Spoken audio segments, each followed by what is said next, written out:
Yes, sir. Statement copy. Yes, sir. Copies are being made available. Dr. Harshvardhan from There. Lok Sabha. Yeah, good. Respected Chairman, sir. Statement. It is coming to you all, please, Mr. Viswam. From earth to come to heaven, it will take time. विश्वम कितना व्यापक है आपको भी मालूम है. You know that how wide is.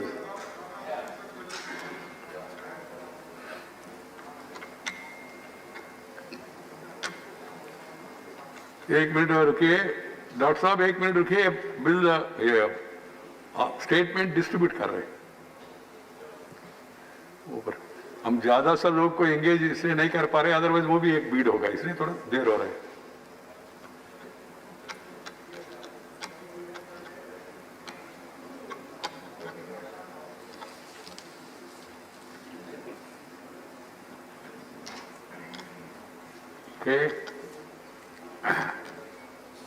Dr. Harshvardhan ji. Yes, sir. Please. Sir. Respected Chairman, sir, thank you for giving me this opportunity and privilege to give a statement before the upper house regarding the COVID pandemic and the steps taken by the Government of India.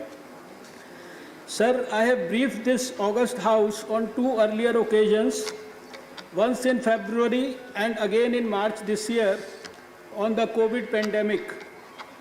I would again like to brief the honorable members on the current situation of COVID-19 pandemic and the actions taken by the Government of India.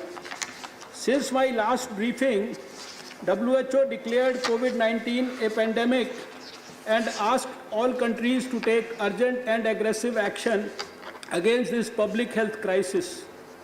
As on 11th September 2020, 215 countries, territories worldwide are affected. As per WHO, there are more than 2.79 crore confirmed cases across the world, with more than 9.05 lakh deaths, with a case fatality rate of 3.2%.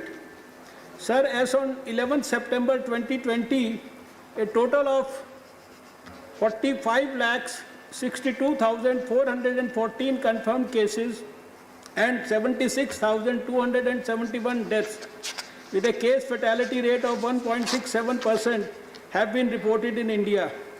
As many as 35,42,663, that is about 77.65% cases have recovered. The maximum cases and deaths have been primarily reported from Maharashtra, Andhra Pradesh, Tamil Nadu, Karnataka, Uttar Pradesh, Delhi, West Bengal, Bihar, Telangana, Odisha, Assam, Kerala and Gujarat. All these states have reported more than 1 lakh cases. With our endeavor to manage COVID-19 through a whole of government and whole of society approach, India has been able to limit its cases and deaths per million to 3,320 cases per million and 55 deaths per million population respectively, which is one of the lowest in the world as compared to similarly affected countries. Many of the epidemiological parameters such as mode of transmission, subclinical infection, period of virus shedding, role of immunity, etc. are still being researched. Once a person is exposed to the infection, the disease may develop anytime between 1 to 14 days. The main symptoms of COVID are fever, cough, and difficulty in breathing. In our country, about 92% of the cases are reported to be having mild disease. In only about 5.8% of the cases where oxygen therapy is required, and the disease may be severe enough to require intensive care in only 1.7% cases. Sir, the increasing magnitude of this outbreak in India called for a preemptive, proactive, graded and whole of government, whole of society approach built around a comprehensive strategy to prevent infections, save lives and minimize impact.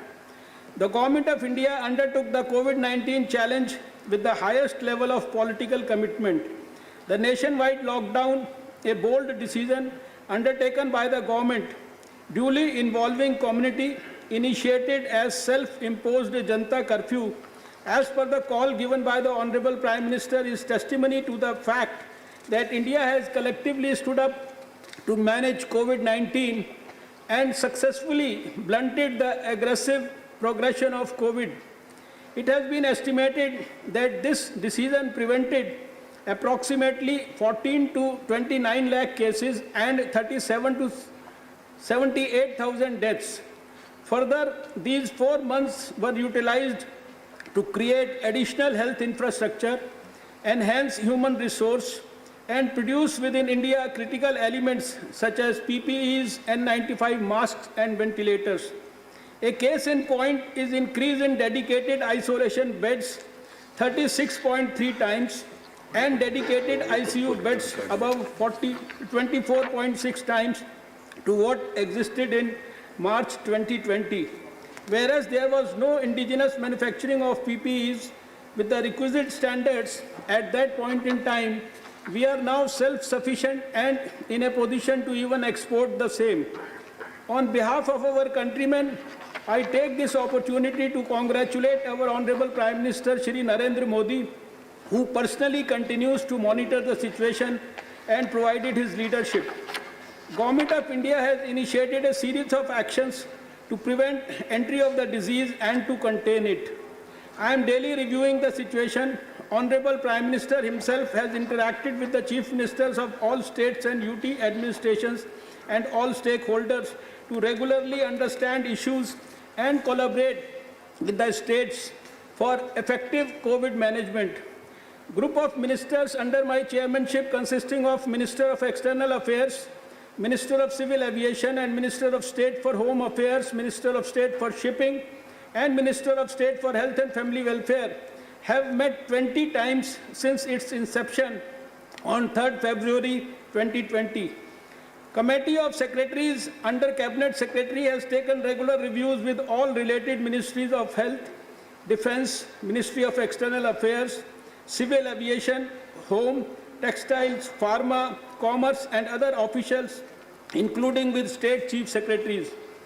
Under the overall guidance of Honorable Prime Minister, Ministry of Home Affairs, Government of India has constituted 11 empowered groups on 29th March 2020 on different aspects of COVID-19 management in the country to take informed decisions on issues ranging from medical emergency planning, availability of hospitals, isolation and quarantine facility, disease surveillance and testing, ensuring availability of essential medical equipment, augmenting human resource and capacity building, supply chain and logistic management, coordination with private sector, economic and welfare measures, information, communication and public awareness, technology and data management, public grievance and strategic issues related to lockdown. These groups have recently been restructured on 10th of September based on the need and also the evolving scenario. My own ministry is constantly reviewing the evolving scenario. Video conferences are being held with states regularly. We have held 63 video conferences so far with state health ministers, health functionaries, and district level officials. The Joint Monitoring Group under the chairmanship of the Director General Health Services, which advises the Ministry on technical matters, has met 40 times till now to assess the risk and review the preparedness and response mechanisms and finalize technical guidelines. Government of India, based on the experience of successfully managing pandemics and epidemics in the past, provided the requisite strategy, plans and procedures to the state governments and UT administrations. This includes containment plans and guidelines on a wide range of subjects related to travel, behavioral and psychosocial health, surveillance, laboratory support, hospital infrastructure, clinical management, rational use of personal protective equipment, PPEs, including inspirational guidance for healthcare personnel. Government of India has also taken several other measures to contain, suppress the transmission of COVID.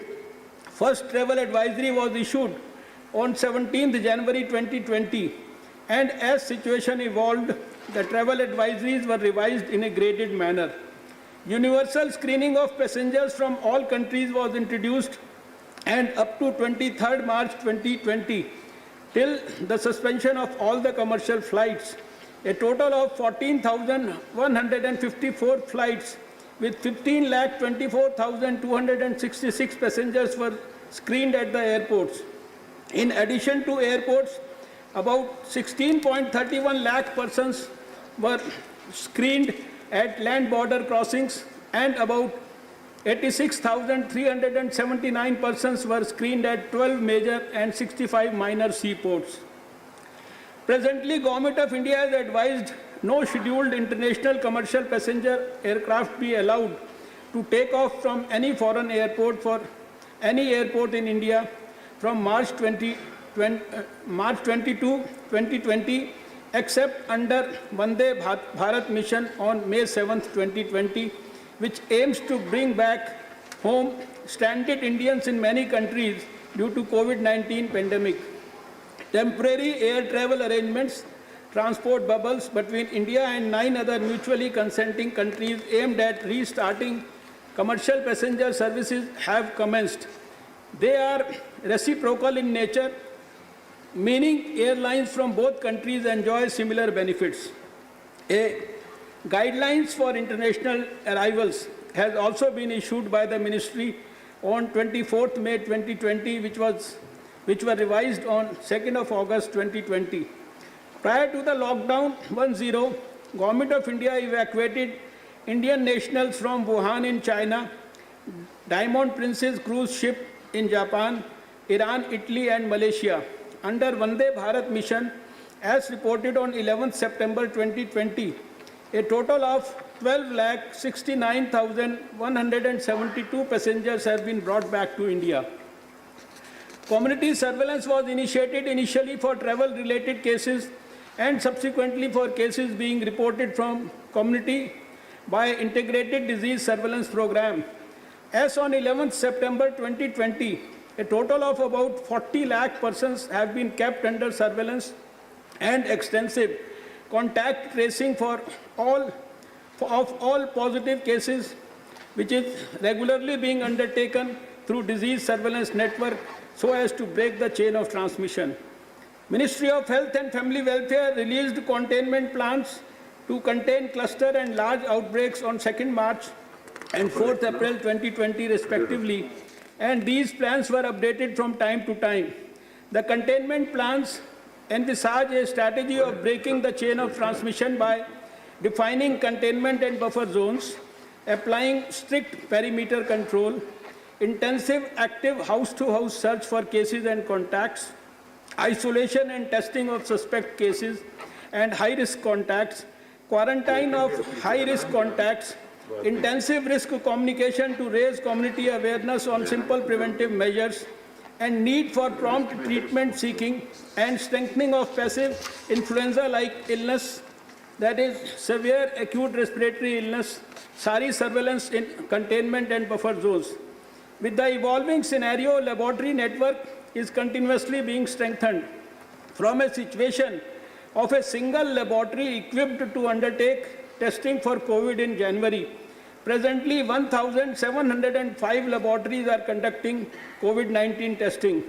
Laboratories have been established in difficult terrains like Ladakh, Sikkim, Arunachal Pradesh, Nagaland, as well as other northeastern states, Lakshadweep and Andaman Nicobar Islands. Currently, the testing is about 1 million tests a day, which translates to 720 tests per million population per day, much higher than that stipulated by WHO, which is 140 tests per million population per day. A total of 5,51,89,226 samples have been tested so far as on 11th of September 2020. While there were no indigenous manufacturers of laboratory diagnostics or testing machines for COVID, today we have an indigenous production capacity of more than 10 lakh kits per day.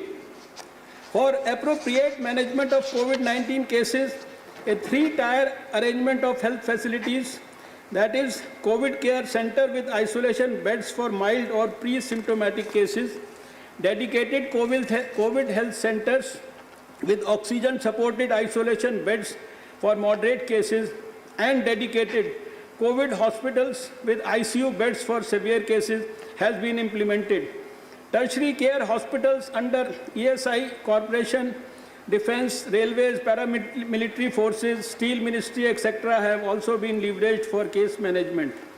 As on 12th September 2020, a total of 15,284 COVID treatment facilities with 13,14,646 dedicated isolation beds without oxygen have been created. Also, a total of 2,31,093 oxygen-supported isolation beds and 62,717 ICU beds, including 32,575 ventilator beds have been created. Constant monitoring of the disease trend, analysis of available infrastructure, and planning in advance for the future has averted a major crisis as was faced by many developed countries. In addition, a total of 12,826 quarantine centers with 5,98,811 beds have also been created. Guidelines on clinical management of COVID-19 were issued and regularly updated and widely circulated. These include case definition, prevention of infection control, laboratory diagnosis, early supporting therapy, management of severe cases and complications. No specific antivirals have been proven effective so far. Symptomatic treatment for fever and cough, appropriate rehydration, supplemental oxygen therapy remains the mainstay of treatment. We have repurposed the drug hydroxychloroquine for mild but high-risk cases and for moderate cases. This was done with limited scientific evidence, but well acknowledging that this drug has been used widely in India for other ailments where it is used for prolonged periods of time with good safety profile. In addition, provisions for investigational therapies has also been made for using remdesivir, convalescent plasma, and also tocilizumab for managing severe cases under close medical supervision. With the intent to ensure dissemination of these standard treatment protocols and reduce mortality to maximum extent, a number of initiatives have been launched. And AIIMS Corona Helpline 9971876591 has been started to guide the doctors on medical management. AIIMS Delhi is running the COVID-19 National Teleconsultation Center, Contact, which can be reached by calling 911-544-155. It is catering to doctors from anywhere in the country who want to consult AIIMS faculty for the management of COVID-19 patients, as well as to the public in general. Telemedicine guidelines have also been issued on 25th March 2020 to provide teleconsultation to patients for mitigation of their illness and prevention of crowding in clinics. It may also help in triage, treatment and counseling for care of ill patients by healthcare providers in areas with limited access. A clinical center of excellence initiative has also been launched by the Ministry of Health and Family Welfare with AIIMS Delhi as the apex nodal institution, and state-level clinical centers of excellence to provide guidance on clinical management protocols.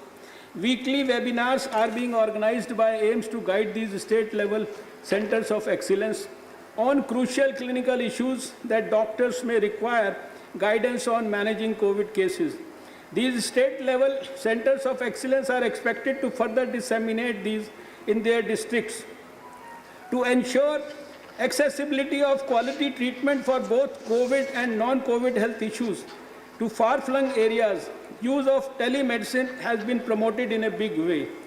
eSanjeevani, a web-based comprehensive telemedicine solution, is being utilized in 23 states to extend the reach of specialized healthcare services to masses in both rural areas and isolated communities. ICMR is establishing a national clinical registry on COVID that will provide insights into clinical course of COVID-19 disease, its spectrum and outcome of patients.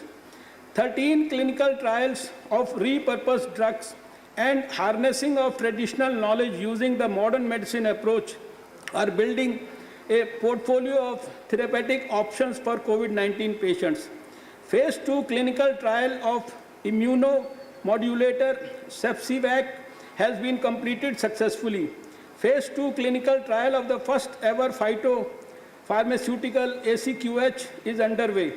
1 prophylactic trial of ashwagandha and 3 trials of Guduchi, Pipali, Yashti Madhu and polyherbal Ayush drug, Ayush 64, are planned on moderately ill COVID-19 patients.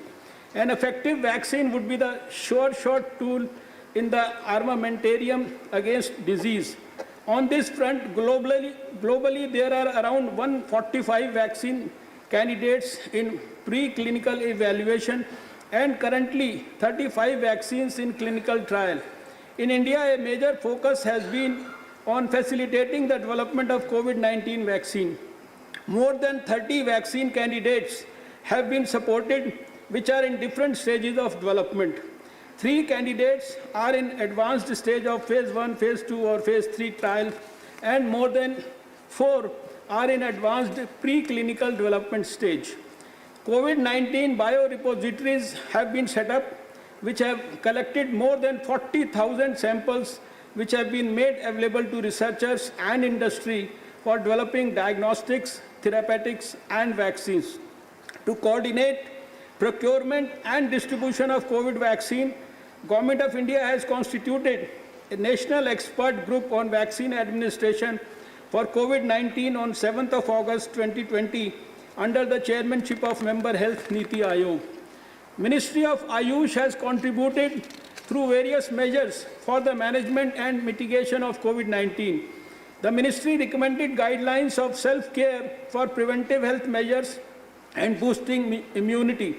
Ministry of Ayush has also issued health advisories from different systems of medicine on prophylaxis and immunity promotion, which was translated into 8 foreign languages and circulated to Indian embassies. Various Ayush hospitals were designated as quarantine centers, isolation centers, COVID care centers, and COVID health centers. Around 8.5 lakh Ayush healthcare professionals have been registered on covidwarriors.gov. Ministry of Ayush has formed an interdisciplinary Ayush R&D task force. The task force has formulated and designed clinical research protocols for Ayush prophylactic studies and add-on interventions in COVID-19 positive cases. Ayush CSIR collaborative studies were initiated with Ayush medicines for prophylaxis/treatment. A large-scale population-based study through Ayush research councils and national institutes under the Ministry on prophylaxis of Ayush interventions in targeted populations in containment zones is underway. Ministry of Ayush has also initiated impact assessment of effectiveness, acceptance, and usage of Ayush advisories and measures in prevention of COVID-19 through a mobile application known as Ayush Sanjeevani app. States have been requested to assess the stock of their logistics, particularly personal protective equipment, and procure the same.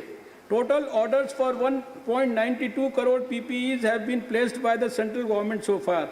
The ministry has already supplied 1.39 crore PPE kits and 3.43 crore N95 masks to states as on 11th of September 2020. Department of Pharmaceuticals increased the production of drug hydroxychloroquine manifold. As on 11th of September 2020, Ministry of Health and Family Welfare has issued 10.84 crore tablets of hydroxychloroquine to states and the UTs. India has also exported it to more than 140 countries. The central government has already issued orders to purchase 60,948 ventilators to meet any contingencies. As on 11th September 2020, 32,109 ventilators have been allocated to states, of which 30,170 have been delivered. The country is self-sufficient in oxygen and oxygen cylinders. Ministry of Health and Family Welfare has procured and supplied 1,02,400 oxygen cylinders to various states and UTs so far. In addition, oxygen concentrators are also being supplied to states. One of the major challenges was to identify and train a large number of COVID warriors across sectors and departments that can be involved in not only COVID-related work, but also for ensuring maintenance of other essential medical services.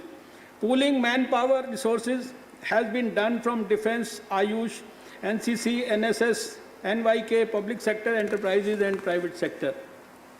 In spite of various constraints and challenges, the COVID warriors rose to the occasion in serving humanity. The country feels indebted to the doctors, nurses, paramedics, frontline field workers, security and police personnel, sanitation workers, volunteers and journalists who have worked tirelessly to protect our countrymen from COVID. I would request the August House to place on record the appreciation for the human services delivered by them. There have been instances where healthcare service personnel had to face harassment, acts of violence, intimidation, and danger to life during discharge of their duties. To overcome this and support their efforts, Government of India promulgated Epidemic Diseases Amendment Ordinance 2020 on 22nd April 2020 to build the capacities of human resources, including the medical manpower who help managing patients in hospitals, as well as non-medical personnel and field workers involved in surveillance, logistics, etc. Modules have been made available on iGOT Diksha online platform by DOPT. The training modules have been translated to regional languages. Close to 29.15 lakh people have registered for various courses.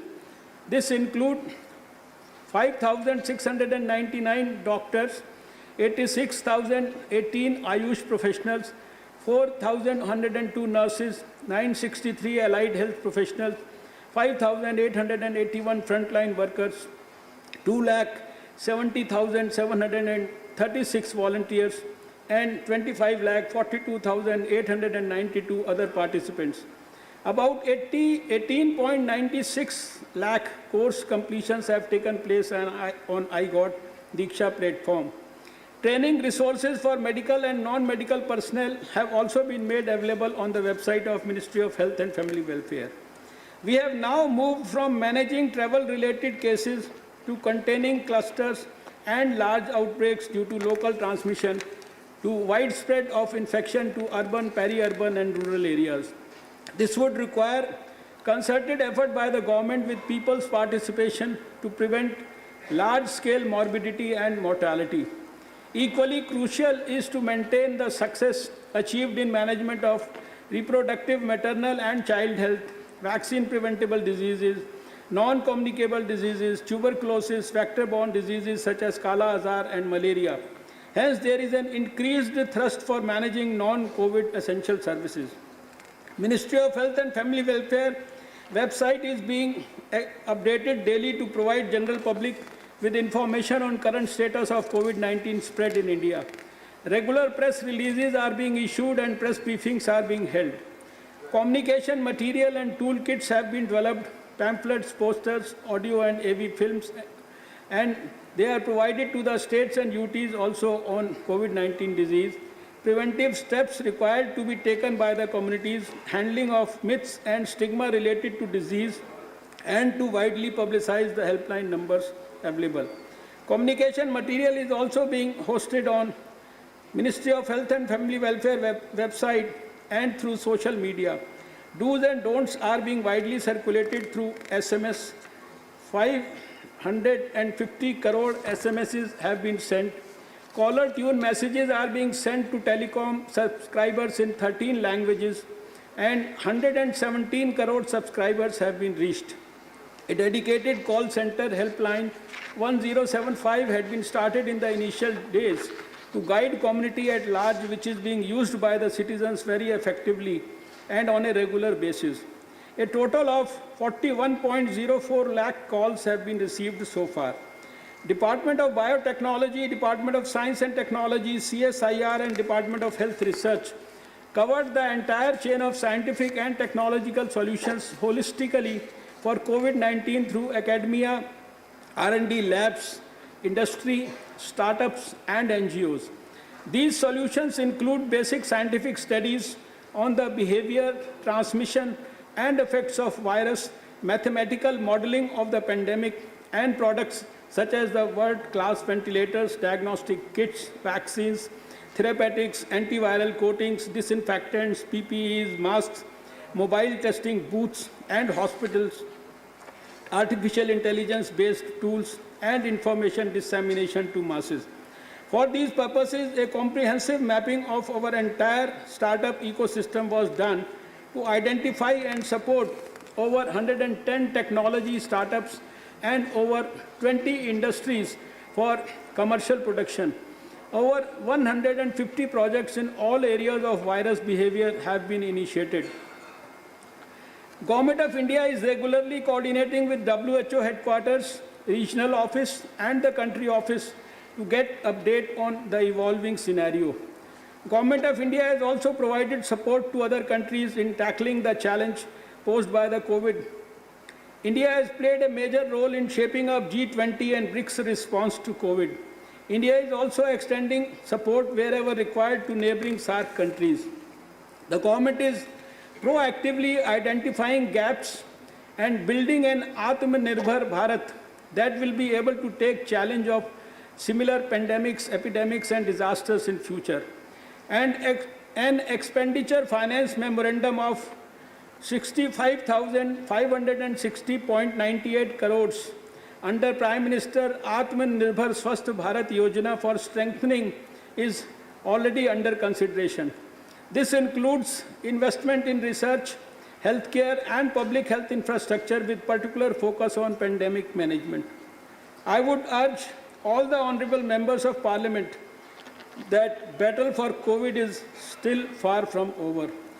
On one hand, when we are in the stage of unlock so as to revive the economy and have a balanced approach, it is important that sustained community support is ensured consistently to control the spread of COVID infection and break its chain of transmission.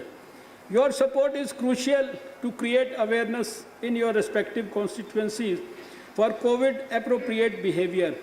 The simple public health measures of wearing of mask, face covers, frequent hand washing, respiratory etiquettes, and physical distancing of 2 gaj ki duri as a social vaccine, if practiced in a responsible manner, will help us in controlling and suppressing the transmission of COVID. Sir, I wish to inform this House once again that the government is taking all necessary measures to prevent the spread of COVID in India. Thank you.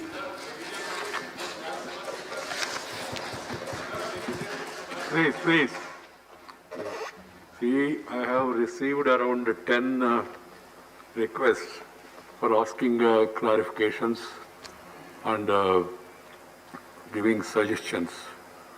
So what I am thinking is that we have another 25 minutes and we can go ahead with this thing, or we take it up separately and we have discussion. That way you have to decide. Once we take separate discussion, say for an hour or 1.5 hours, then I will not have the clarification now, because you can't have both because of the paucity of time. So, Harshavardhan. Yes, sir. Statement copy. Yes, sir. Copies are being made available. Dr. Harshvardhan from Lok Sabha. Yeah, good. Respected Chairman, sir. Statement. It is coming to you all, please, Mr. Viswam. From earth to come to heaven, it will take time. विश्वम कितना व्यापक है आपको भी मालूम है. You know that how wide is.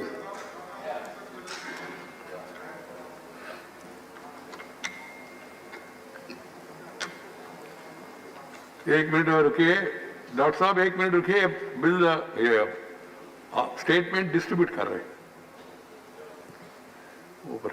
हम ज्यादा सा लोग को एंगेज इसलिए नहीं कर पा रहे, अदरवाइज वो भी एक बीड होगा, इसलिए थोड़ा देर हो रहा है।